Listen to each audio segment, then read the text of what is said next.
जय हिंद दोस्तों। मेरा नाम है देव और आप देख रहे हैं जीके मंडी। दोस्तों आई एम इस वीडियो में रेलवे एग्जाम 2025 से विज्ञान के टॉप 50 क्वेश्चन देखने वाले हैं, जो कि ग्रुप डी, एनटीपीसी, एएलपी और जेई रेलवे के सभी एग्जाम के लिए ये वीडियो काफ़ी महत्वपूर्ण है।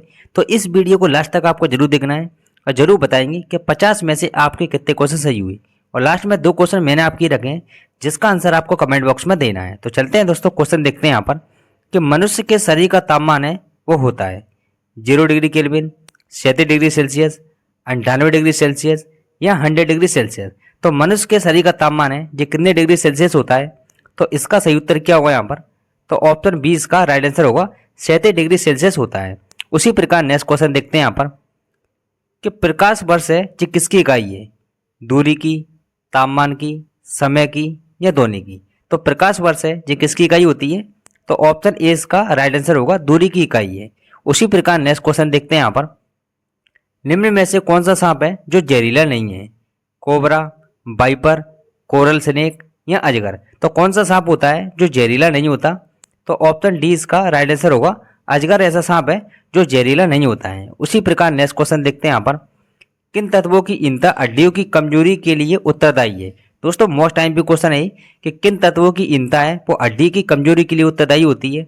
कैल्शियम और फास्फोरस, नाइट्रोजन, कार्बन या मैग्नीशियम? तो इसका सही उत्तर क्या होगा यहाँ पर? तो ऑप्शन ए इसका राइट आंसर होगा कैल्शियम और फास्फोरस की कमी से हड्डियां हैं वो कमजोर हो जाती हैं। उसी प्रकार नेक्स्ट क्वेश्चन देखते हैं यहाँ पर निम्न में से किस विटामिन में कोबाल्ट होता है? ये भी क्वेश्चन दोस्तों काफी बार एग्जाम में पूछा जाता है कि कौन सी विटामिन में कोबाल्ट पाया जाता है? B1, B2, B12 या B3? तो किस विटामिन में कोबाल्ट पाया जाता है? तो ऑप्शन सी इसका राइट आंसर होगा विटामिन B12 में कोबाल्ट धातु है वो पाई जाती है। उसी प्रकार नेक्स्ट क्वेश्चन देखते हैं यहाँ पर पीलिया किसके संक्रमण के कारण होता है? यकृत, लंग्स, मस्तिष्क या फीलिया? तो पीलिया है ये किसके संक्रमण के कारण होता है? तो ऑप्शन ए इसका राइट आंसर होगा यकृत में संक्रमण होता है तो क्या होता है? तो पीलिया हो जाता है। उसी प्रकार नेक्स्ट क्वेश्चन देखते हैं यहाँ पर कि मानव हृदय में कच्चों की संख्या कितनी होती है? तो ऐसे क्वेश्चन दोस्तों आजकल एग्जाम में बन रहे हैं कि मानव हृदय में कच्चों की संख्या है ये कितनी होती है? 4, 2, 3 या 5? तो इसका सही उत्तर क्या होगा यहाँ पर? तो ऑप्शन ए इसका राइट आंसर होगा मानव हृदय में कच्चों की संख्या कितनी होती है? तो 4 होती है। उसी प्रकार नेक्स्ट क्वेश्चन देखते हैं यहाँ पर कि इंसुलिन का आविष्कार है ये किसने किया है? एफ जी बेंटिंग ने, रॉबर्ट ब्राउन ने, रॉबर्ट हुक ने या स्वान ने? तो इंसुलिन का आविष्कार है ये किसने किया था? तो ऑप्शन ए इसका सही उत्तर होगा एफ जे बेंटिंग ने किया था। उसी प्रकार नेक्स्ट क्वेश्चन देखते हैं यहाँ पर रक्त में लाल रंग है ये किसकी उपस्थिति के कारण होता है? दोस्तों मोस्ट टाइम भी क्वेश्चन है कि रक्त में लाल रंग है ये किसकी उपस्थिति के कारण होता है? प्लाज्मा, हीमोग्लोबिन, आरबीसी या डब्ल्यूबीसी? तो इसका राइट आंसर क्या होगा यहाँ पर? तो ऑप्शन बी इसका राइट आंसर होगा हीमोग्लोबिन के कारण होता है। ठीक है दोस्तों। उसी प्रकार नेक्स्ट क्वेश्चन देखते हैं यहाँ पर कि पित्त है वो जमा होता है। दोस्तों पित्त है वो कहाँ पर जमा होता है? पित्ताशय में, ग्रहणी में, यकृत में या पीलिया में? तो पित्त दोस्तों कहाँ पर जमा होता है? तो ऑप्शन ए इसका राइट आंसर होगा पित्ताशय में जमा होता है। ठीक है दोस्तों। उसी प्रकार नेक्स्ट क्वेश्चन देखते हैं यहाँ पर कि मानव शरीर में खून के शुद्धिकरण की प्रक्रिया को कहते हैं। ये भी क्वेश्चन दोस्तों मोस्ट टाइम भी क्वेश्चन है कि मानव शरीर में खून की शुद्धिकरण की प्रक्रिया को क्या कहते हैं? डायलिसिस, हीमोलिसिस, ऑस्मोलिसिस या पैरालिसिस? तो मानव शरीर में खून की शुद्धिकरण की प्रक्रिया को क्या कहते हैं? तो ऑप्शन ए इसका सही उत्तर होगा डायलिसिस कहते हैं। ठीक है दोस्तों। उसी प्रकार नेक्स्ट क्वेश्चन देखते हैं यहाँ पर कि भूकंप की तीव्रता का मापन है वो किया जाता है रेक्टर पैमाने पर, केल्विन पैमाने पर, डेसिबल में या पास्कल में? तो भूकंप की तीव्रता का जो मापन है वो किसमें किया जाता है? तो ऑप्शन ए इसका राइट आंसर होगा रेक्टर पैमाने पर किया जाता है। उसी प्रकार नेक्स्ट क्वेश्चन देखते हैं यहाँ पर खाना पकाने के बर्तन के नीचे का बाहरी हिस्सा है वो काला क्या छोड़ा जाता है? ये क्वेश्चन दोस्तों काफी बार एग्जाम में दोस्तों ये क्वेश्चन बनता हुआ दिखता है कि खाना पकाने के बर्तन के जो नीचे का बाहरी हिस्सा है वो काला क्या छोड़ा जाता है? तो इसके 4 ऑप्शन पढ़ लेते हैं। पहले अपन इसे रोजाना साफ करना मुश्किल होता है, काली सतह ऊष्मा की सुचालक होती है, काली सतह ऊष्मा की कुचालक होती है, काली सतह ऊष्मा की अच्छी अवशोषक होती है? तो इसका सही उत्तर करेंगे यहाँ पर। तो इसका राइट आंसर क्या होगा यहाँ पर? तो ऑप्शन डी इसका राइट आंसर होगा काली सतह ऊष्मा की अच्छी अवशोषक होती है, इसलिए खाना पकाने के बर्तन के नीचे का बाहरी हिस्सा है वो काला छोड़ा जाता है। उसी प्रकार नेक्स्ट क्वेश्चन देखते हैं यहाँ पर कि दूरदृष्टि निवारण के लिए काम में लेते हैं। दोस्तों दूरदृष्टि निवारण के लिए काम में कौन सा लेंस का उपयोग किया जाता है? अवतल लेंस, उत्तल लेंस, उत्तल दर्पण या अवतल दर्पण? तो दूरदृष्टि निवारण के लिए काम में किस लेंस का उपयोग किया जाता है? तो ऑप्शन बी इसका राइट आंसर होगा। इसको लेंस कर लेना यहाँ पर। तो उत्तल लेंस का उपयोग किया जाता है।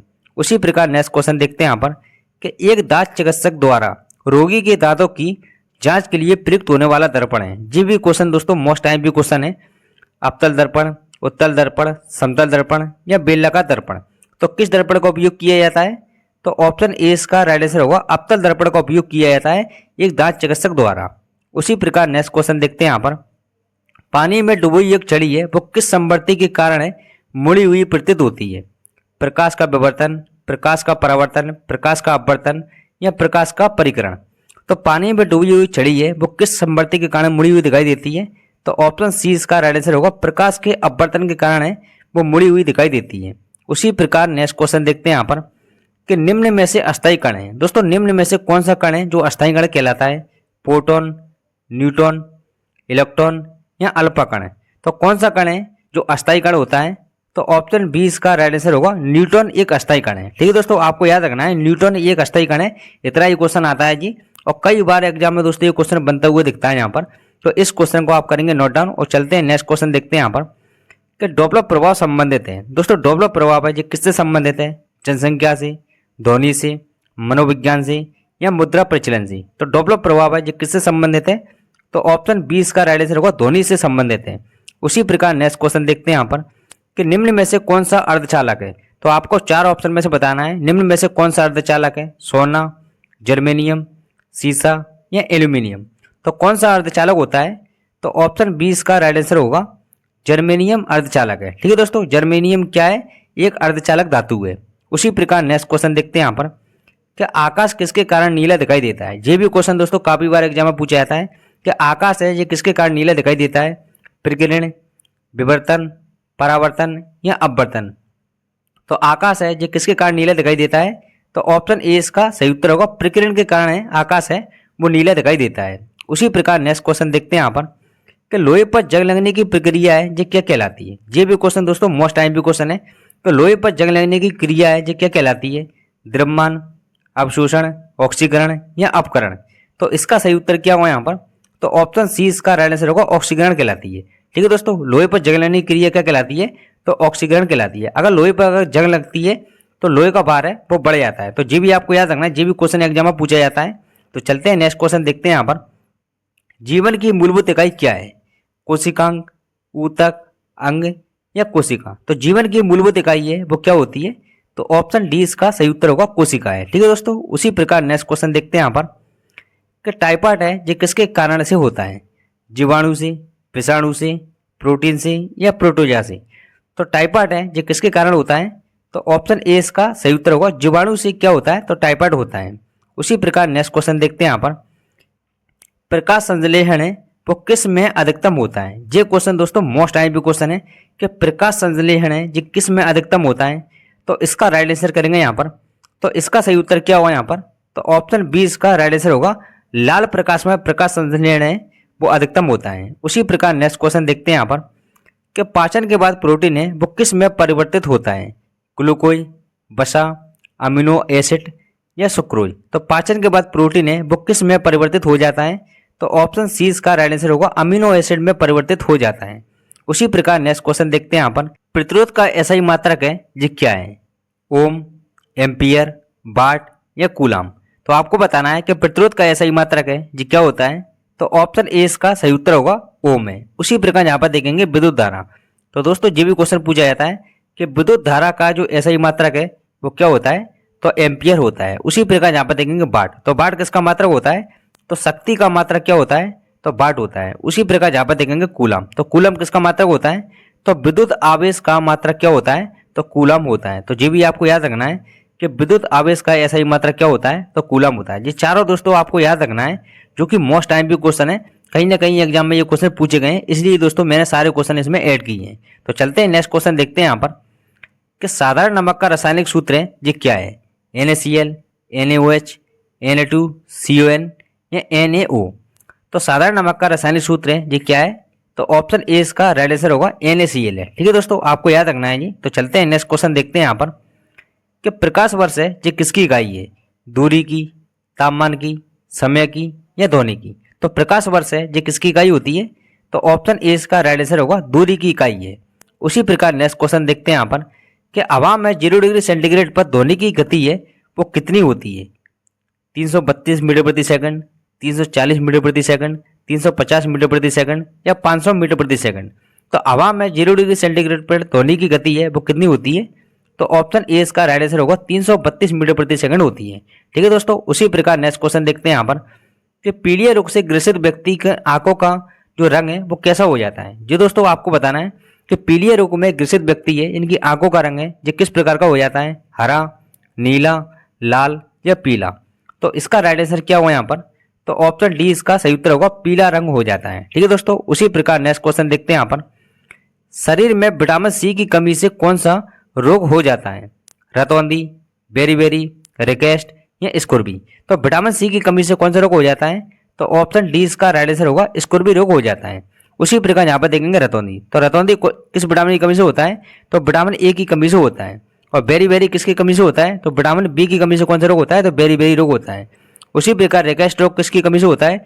तो विटामिन डी की कमी से कौन सा रोग होता है? तो रिकेस्ट रोग होता है। ये चारों क्वेश्चन दोस्तों आपको याद रखना है। तो चलते हैं नेक्स्ट क्वेश्चन देखते हैं यहाँ पर कि प्राकृतिक गैस का मुख्य घटक है ये क्या है? हीलियम, मीथेन, कार्बन मोनोऑक्साइड या आर्गन। तो प्राकृतिक गैस का मुख्य घटक क्या होता है? तो ऑप्शन बी इसका राइट आंसर होगा, मीथेन है। और मीथेन का सूत्र क्या होता है? तो ये भी आपको याद रखना है यहाँ पर कि CH4। ये भी क्वेश्चन दोस्तों एग्जाम में पूछा जाता है कि मीथेन का सूत्र है वो क्या होता है? तो CH4 होता है। उसी प्रकार नेक्स्ट क्वेश्चन देखते हैं यहाँ पर कि ध्वनि की तीव्रता का मात्रक है वो क्या होता है? डेसिबल, न्यूरॉन, कैंडेला या लूमेन। तो ध्वनि की तीव्रता का जो SI मात्रक है वो क्या होता है? तो ऑप्शन ए इसका राइट आंसर होगा, डेसिमल है। उसी प्रकार यहाँ पर देखेंगे न्यूरॉन। तो न्यूरॉन है वो तंत्रिका तंत्र की क्या होती है? आधारभूत इकाई होती है। तो आपको याद रखना है ये कि तंत्रिका तंत्र की आधारभूत इकाई क्या होती है? तो न्यूरॉन होती है। उसी प्रकार यहाँ पर देखेंगे कैंडेला। तो कैंडेला किसका मात्रक होता है? तो ज्योति तीव्रता का मात्रक क्या होता है? आपको याद रखना है ये कि ज्योति तीव्रता का मात्रक क्या होता है? तो कैंडेला होता है। उसी प्रकार यहाँ पर देखेंगे ल्यूमन। तो ल्यूमन किसका मात्रक होता है? तो ज्योति फ्लक्स का मात्रक होता है। ठीक है दोस्तों, आपको याद रखना है ये कि ज्योति फ्लक्स का जो SI मात्रक है वो क्या होता है? तो लीमन होता है। ये चारों क्वेश्चन दोस्तों आपको याद रखना है, इसलिए दोस्तों ऐसे क्वेश्चन में ऐड करता हूं कि एक क्वेश्चन से आपके 4 क्वेश्चन बन जाएं। ठीक है दोस्तों, तो चलते हैं नेक्स्ट क्वेश्चन देखते हैं। यहाँ पर हवा में ऑक्सीजन की मात्रा का प्रतिशत है वो कितनी होती है? 78%, 21%, 0.03% या 0.04%। तो दोस्तों आपको बताना है कि हवा में ऑक्सीजन की मात्रा का प्रतिशत है ये कितना होता है? तो ऑप्शन बी इसका राइट आंसर होगा, 21% होता है। उसी प्रकार हवा में नाइट्रोजन का प्रतिशत कितना होता है? तो ये भी आपको बताना है कि हवा में नाइट्रोजन का जो प्रतिशत है वो कितना होता है? 78% होता है। और हवा में कार्बन डाइऑक्साइड का प्रतिशत कितना होता है? तो CO2। ठीक है दोस्तों, जिसे क्या बोला जाता है? कार्बन डाइऑक्साइड बोला जाता है। तो इसका प्रतिशत कितना होता है? तो 0.03% होता है। तो दोस्तों जो आपको याद रखना है तीनों, ये तीनों में से दोस्तों बार बार क्वेश्चन पूछा जाता है, नाइट्रोजन वाला, ऑक्सीजन वाला और कार्बन डाइऑक्साइड वाला। ठीक है दोस्तों, ये तीनों क्वेश्चन आप कर लेते हो तो इनमें से दोस्तों सबसे ज़्यादा एग्जाम में क्वेश्चन पूछे जाते हैं। तो चलते हैं नेक्स्ट क्वेश्चन देखते हैं यहाँ पर कि डायनामाइट का आविष्कार है जो किसने किया था? अल्फ्रेड नोबेल ने, थॉमस अल्वा एडिसन ने, गैलीलियो ने या चार्ल्स डार्विन ने। तो डायनामाइट का आविष्कार है जो किसने किया था? तो ऑप्शन ए इसका राइट आंसर होगा, अल्फ्रेड नोबेल ने किया था। उसी प्रकार जहाँ पर देखेंगे थॉमस अल्वा एडिसन, इसने किसका आविष्कार किया था? तो बल्ब का आविष्कार किया था। तो ये भी आपको याद रखना है। उसी प्रकार गैलीलियो, तो गैलीलियो ने किसका आविष्कार किया था? तो दूरबीन का आविष्कार किया था। ठीक है दोस्तों, आपको याद रखना है ये। उसी प्रकार यहाँ पर देखेंगे चार्ल्स डार्विन, तो चार्ल्स डार्विन ने किसका आविष्कार किया था? तो विकासवाद का सिद्धांत दिया था। किसका दिया था? तो विकासवाद का जो सिद्धांत है वो किसने दिया था? चार्ल्स डार्विन ने दिया था। ये चारों दोस्तों मोस्ट टाइम भी क्वेश्चन मैंने ऐड किए जो कि दोस्तों 100% दोस्तों ये क्वेश्चन एग्जाम में पूछे जाएंगे। तो इनको आप करते हैं यहाँ पर नोट डाउन और चलते हैं नेक्स्ट क्वेश्चन देखते हैं यहाँ पर कि निकट दृष्टि दोष से पीड़ित व्यक्ति को किसका प्रयोग करने की सलाह दी जाती है? उत्तल लेंस की, अवतल लेंस की, साधारण लेंस की या समतल लेंस की। तो निकट दृष्टि दोष से पीड़ित व्यक्ति को किसका प्रयोग करने की सलाह दी जाती है? तो ऑप्शन बी इसका राइट आंसर होगा, अवतल लेंस की सलाह दी जाती है। ठीक है दोस्तों, अवतल लेंस लगाने की सलाह है वो दी जाती है निकट दृष्टि दोष वाले व्यक्ति को। उसी प्रकार नेक्स्ट क्वेश्चन देखते हैं यहाँ पर कि मानव शरीर का तापमान को मापने वाला यंत्र है वो क्या है? थर्मामीटर, हाइड्रोमीटर, हाइग्रोमीटर या पायरोमीटर। तो मानव शरीर का तापमान है जो किससे मापा जाता है? तो ऑप्शन ए इसका राइट आंसर होगा, थर्मामीटर से मापा जाता है। उसी प्रकार यहाँ पर देखेंगे हाइड्रोमीटर, तो हाइड्रोमीटर से क्या मापा जाता है? तो जल का घनत्व मापा जाता है। तो जी भी आपको याद रखना है कि जल का घनत्व किससे मापा जाता है, हाइड्रोमीटर से मापा जाता है। उसी प्रकार यहाँ पे देखेंगे हाइग्रोमीटर। तो हाइग्रोमीटर से क्या मापी जाती है, तो आपेक्षित आर्द्रता है वो मापी जाती है। आपको याद रखना है जी, आपेक्षित आर्द्रता किससे मापी जाती है, तो हाइग्रोमीटर से मापी जाती है। उसी प्रकार यहाँ पे देखेंगे पायरोमीटर। तो पायरोमीटर से क्या मापा जाता है, तो उच्च ताप है वो मापा जाता है। ठीक है दोस्तों, ये भी क्वेश्चन दोस्तों आपको याद रखना है कि पायरोमीटर से उच्च ताप मापा जाता है। जो क्वेश्चन भी दोस्तों काफी आईएमपी क्वेश्चन मैंने ऐड किए हैं, तो इनको भी आप करेंगे नोट डाउन। और चलते हैं नेक्स्ट क्वेश्चन देखते हैं। यहाँ पर रेडियम की खोज है जो किसने की थी, Marie Curie, Henri Becquerel, Thomas Alva Edison या ओटो हन। तो रेडियम की खोज है जो किसने की थी, तो मैरी क्यूरी ने की थी। तो ऑप्शन ए इसका राइट आंसर होगा। उसी प्रकार नेक्स्ट क्वेश्चन देखते हैं। यहाँ पर सल्फर डाइऑक्साइड का रासायनिक सूत्र है वो क्या है, एस, CO2, SO2 या COS। तो सल्फर डाइऑक्साइड का रासायनिक सूत्र है ये क्या होता है, तो ऑप्शन सी इसका सही उत्तर होगा, SO2 होता है। उसी प्रकार यहाँ पर देखेंगे CO2। तो CO2 किसका होता है, तो कार्बन डाइऑक्साइड का सूत्र क्या होता है, तो CO2 होता है। और S किसका होता है, तो ओनली सल्फर का सूत्र क्या होता है, तो जी आपको याद रखना है क्या होता है, S होता है।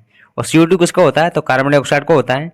और सल्फर डाइऑक्साइड का क्या होता है, तो SO2 होता है। ये तीनों भी आपको याद रखना है जो कि मोस्ट आईएमपी क्वेश्चन है। उसी प्रकार नेक्स्ट क्वेश्चन देखते हैं। यहाँ पर बिजली के बल्ब में कौन सी गैस है वो भरी होती है, कार्बन डाइऑक्साइड, आर्गन, हीलियम या मीथेन। तो बिजली के बल्ब में कौन सी गैस है जो भरी होती है, तो ऑप्शन बी इसका राइट आंसर होगा, आर्गन गैस भरी होती है। और कभी आपको आर्गन न दिया जाए तो क्या दिया होगा, तो नाइट्रोजन दिया होगा। तो ये भी आपको याद रखना है कि बिजली के बल्ब में आर्गन गैस भी भरी जाती है और नाइट्रोजन गैस भी भरी जाती है। ठीक है दोस्तों, ये दोनों ऑप्शन में से आपको एक ऑप्शन जरूर मिलेगा, तो इसको आप क्लिक कर सकते हैं। ठीक है, उसी प्रकार नेक्स्ट क्वेश्चन देखते हैं। यहाँ पर कि बायोगैस का मुख्य घटक है वो क्या है, मीथेन, ऑक्सीजन, नाइट्रोजन या हीलियम। तो बायोगैस का मुख्य घटक है ये क्या होता है, तो ऑप्शन ए इसका राइट आंसर होगा, मीथेन गैस है। ठीक है दोस्तों, उसी प्रकार नेक्स्ट क्वेश्चन देखते हैं। यहाँ पर कि पीतल है ये किसका मिश्रण है, कॉपर और जिंक का, कॉपर और सिल्वर का, कॉपर और निकल का या कॉपर और टिन का। तो पीतल है ये किसका मिश्रण होता है, तो ऑप्शन ए इसका राइट आंसर होगा, कॉपर और जिंक का मिश्रण होता है। ठीक है, उसी प्रकार नेक्स्ट क्वेश्चन देखते हैं। यहाँ पर संतरे में विटामिन प्रचुर मात्रा में पाया जाता है। तो संतरे में कौन सा विटामिन है जो प्रचुर मात्रा में पाया जाता है, vitamin C, vitamin D, vitamin E या विटामिन ए। तो इसका सही उत्तर करेंगे यहाँ पर। तो इसका राइट आंसर क्या हुआ यहाँ पर, तो ऑप्शन ए इसका सही उत्तर होगा, विटामिन सी है वो संतरे में प्रचुर मात्रा में पाया जाता है। उसी प्रकार नेक्स्ट क्वेश्चन देखते हैं। यहाँ पर मेंडलीव की आवर्त सारणी है जो किस पर आधारित है, परमाणु संख्या, परमाणु आयतन, परमाणु भार या इनमें से कोई नहीं। तो मेंडलीव की आवर्त सारणी है जो किस पर आधारित है, तो ऑप्शन सी इसका सही उत्तर होगा, परमाणु भार पर आधारित है। उसी प्रकार यहाँ पर देखेंगे आधुनिक आवर्त सारणी। ठीक है दोस्तों, आधुनिक आवर्त सारणी है जो किस पर आधारित होती है, तो परमाणु संख्या पर आधारित होती है। और आधुनिक आवर्त सारणी है जो किसने दी थी, तो मोसले ने दी थी। ठीक है दोस्तों, आपको याद रखना है कि आधुनिक आवर्त सारणी किसने दी थी, तो मोसले ने दी थी। उसी प्रकार नेक्स्ट क्वेश्चन देखते हैं। यहाँ पर कि लेड पेंसिल बनाने में प्रयुक्त होने वाला पदार्थ है वो कौन सा है, अभ्रक, ग्रेफाइट, कार्बन या कोयला। तो लेड पेंसिल है जो किससे बनाई जाती है, तो ऑप्शन बी इसका सही उत्तर होगा, ग्रेफाइट से बनाई जाती है। ठीक है दोस्तों, आपको याद रखना है ये। चलते हैं नेक्स्ट क्वेश्चन देखते हैं। यहाँ पर मनुष्य के शरीर के किस अंग में रक्त है वो शुद्ध किया जाता है, हृदय, गुर्दे, फेफड़े या आंत। तो रक्त शुद्ध है वो किस में किया जाता है, तो ऑप्शन बी इसका सही उत्तर होगा, गुर्दे या किडनी में किया जाता है। उसी प्रकार नेक्स्ट क्वेश्चन देखते हैं। यहाँ पर आकाशीय पिंडों को देखने के लिए कौन से यंत्र का प्रयोग है वो किया जाता है, टेलीस्कोप, माइक्रोस्कोप, पेरिस्कोप या बायोस्कोप। तो आकाशीय पिंडों को देखने के लिए किस यंत्र का उपयोग है वो किया जाता है, तो इसका सही उत्तर क्या होगा यहाँ पर, तो ऑप्शन ए इसका राइट आंसर होगा, टेलीस्कोप का उपयोग है वो किया जाता है। उसी प्रकार नेक्स्ट क्वेश्चन देखते हैं। यहाँ पर कौन सी धातु लोहे के साथ प्रयोग करने से स्टेनलेस स्टील बनता है। जो क्वेश्चन दोस्तों मोस्ट आईएमपी क्वेश्चन है, इस पर आप 5 स्टार लगा लेना। यहाँ पर जो क्वेश्चन रेलवे का सबसे ज्यादा फेवरेट क्वेश्चन है, जो कि बार बार एग्जाम में ये क्वेश्चन पूछा गया है। तो इसका राइट आंसर करेंगे यहाँ पर जर्मेनियम, क्रोमियम, टिन या तांबा। तो कौन सी धातु है जो लोहे के साथ प्रयोग करने से स्टेनलेस स्टील बनता है, तो इसका सही उत्तर क्या होगा यहाँ पर, तो ऑप्शन बी इसका राइट आंसर होगा, क्रोमियम धातु होती है जिसका उपयोग लोहे के साथ करने से स्टेनलेस स्टील बनता है। उसी प्रकार नेक्स्ट क्वेश्चन देखते हैं। यहाँ पर रक्त में उपस्थित हीमोग्लोबिन में क्या पाया जाता है। ये क्वेश्चन दोस्तों बढ़िया लेवल का क्वेश्चन है, तो इसका सही उत्तर करेंगे यहाँ पर लोहा, चांदी, तांबा या सोना। तो इसका सही उत्तर क्या होगा यहाँ पर? तो ऑप्शन ए इसका राइट आंसर होगा, लोहा पाया जाता है। इसीलिए रक्त का रंग कैसा होता है? तो लाल होता है। तो ये भी आपको याद रखना है कि रक्त का रंग लाल किसके कारण होता है? तो हीमोग्लोबिन के कारण होता है। और हीमोग्लोबिन में क्या पाया जाता है? तो लोहा पाया जाता है। उसी प्रकार नेक्स्ट क्वेश्चन देखते हैं यहाँ पर, किस विटामिन से हड्डियां हैं वो मजबूत होती हैं? Vitamin C, vitamin D, vitamin A या विटामिन के। तो किस विटामिन से हड्डियां हैं जो मजबूत हो जाती हैं? तो इसका सही उत्तर क्या होगा यहाँ पर? तो ऑप्शन बी इसका राइट आंसर होगा, विटामिन डी से हड्डियां हैं वो मजबूत हो जाती हैं। उसी प्रकार दो क्वेश्चन का आप मुझे जवाब दोगे यहाँ पर, हाथ से गैस का रासायनिक सूत्र है जी क्या है? तो इस क्वेश्चन का भी आप मुझे जवाब दोगे यहाँ पर। उसी प्रकार एक क्वेश्चन और देखते हैं यहाँ पर, कि पागल कुत्ते के काटने से कौन सी बीमारी होती है? ये दो क्वेश्चन को दोस्तों मुझे देना आप कमेंट बॉक्स में आंसर। और जो 50 क्वेश्चन में से आप जरूर बताएंगे कि 50 क्वेश्चन में से आपके कितने क्वेश्चन सही हुए। और ज़्यादा दोस्तों आप सभी ने वीडियो देखी है तो वीडियो को दोस्तों एक लाइक करेंगे और जी वीडियो को अपने फ्रेंड में भी जरूर शेयर करेंगे। तो मिलते हैं दोस्तों नेक्स्ट वीडियो में, बाय।